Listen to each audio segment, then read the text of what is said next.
Hi, I'm Joe Miller. I'm the owner of Red's Auto and Truck Repair in Barrington, Illinois. Today I'm going to show you how to check all your fluids, the oil and all that. We'll check your tire pressures. Those should be things you should be checking at least once a month on your vehicle. Okay, when you want to check your oil, most cars, the oil dipstick is on the engine somewhere. On this Chevy here, it's marked yellow and it says engine oil right on it. So to check it, you want to pull it out. Wipe it down, stick the dipstick back in, pull it out, and then check it. Now this one happens to be a quart down.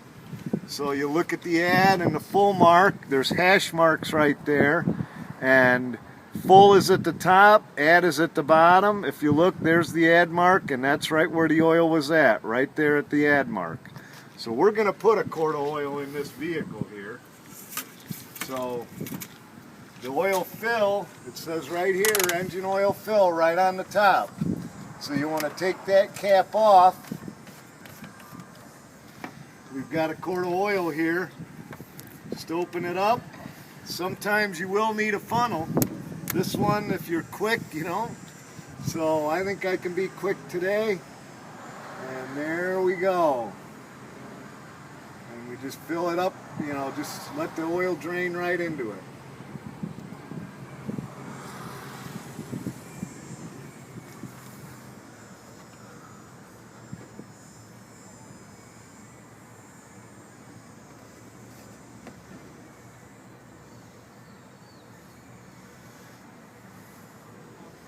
Now while that's draining, we can check our power steering fluid. Power steering fluid, right here it's marked power steering fluid. You want to take that off, and it's the same thing. It's got a little dipstick on it. So you wipe it down, there's an add mark and a full hot mark. So you wipe it all down and you stick it right back in the hole, pull it back out, and that one's right in the middle of the marks. So we're fine on the power steering fluid. While we're here, we can look at our washer fluid. Our washer fluid is right here, and obviously it's got a little float that tells me that my washer fluid is full, so we don't need to add anything in that. Then we can come over here and look at our antifreeze level, coolant level, and it's within the marks. There's an add mark and there's a cold and a hot mark, and right now this engine is cold, is not warm, so it's within the specs and we don't need to add anything there. While we're here, we can also look at the battery cable condition, because if you get some corrosion on your battery cables, you need to clean that all up. If that can cause a real problem once it starts getting cold, you know, slow start, no start. Could, you know, if the connection is very bad, it could cause your alternator to go bad also. So I think our oil's done draining, so we'll take that out of there. Make sure you put the cap back on.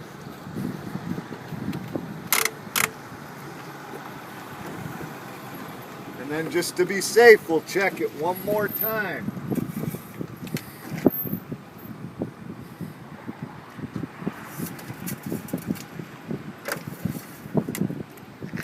And there it is, right up at the full mark.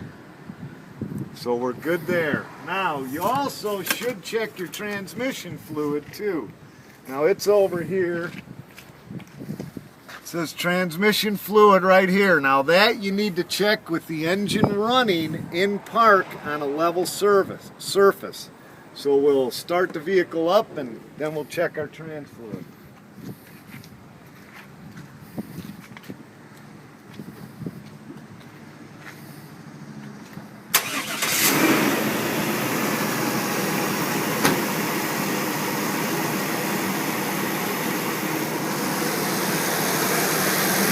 One you pull out and wipe it down.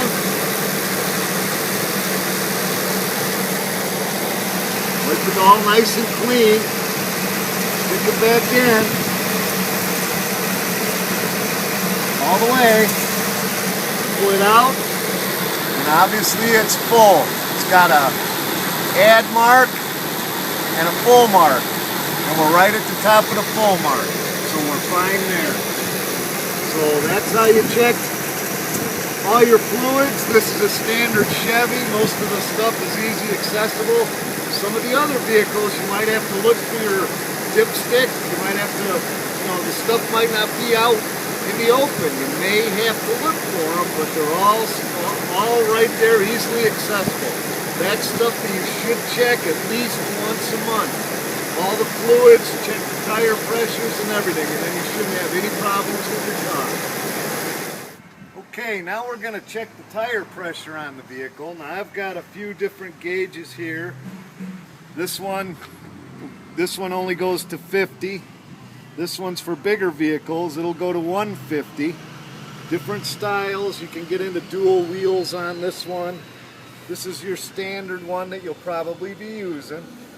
And then I have a air chuck here, but it's got a gauge right in it. So this is the one that I will be using. Now, you want to look at your vehicle. If you open the door, the driver's door, usually there's a sticker there. That'll tell you your tire size and then how much air to put in each tire. And this one's saying 35 PSI. That's 35 pounds per square inch. So that's what you want to run in your vehicles. That'll give you good gas mileage. That'll give you a good, nice ride. And you'll be all set. So here's how you do it. You come back, take your cap off. Now sometimes you lose, you make sure that you do not lose your cap, because especially around here, with the salt in the winter and everything, you don't want to get salt in there to that valve core, because it'll corrode and then it'll start leaking. So here, we'll check the tire pressure. That didn't work. So we'll check the tire pressure on this one. And that's good. That's right at 35.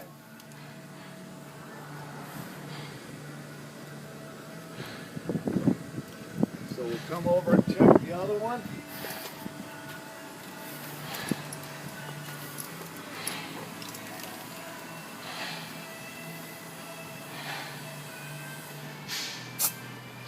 And that one says right at 35 too. So, and that's how you just go and check all four. That's something else that you should do at least once a month, to check your tire pressures. Especially when winter's coming up and it's getting hot and cold, the change in the temperature will sometimes make your tires lose a few pounds. And if you're driving on low tires, your gas mileage is going to go down very much. So you really want to keep an eye on your tire pressures. Once a month, check them, along with all your fluids. Okay, I hope those things that I showed you today were helpful to you. Those are things that you should be checking once a month on your vehicle, so you don't develop any problems with it. If you do develop problems,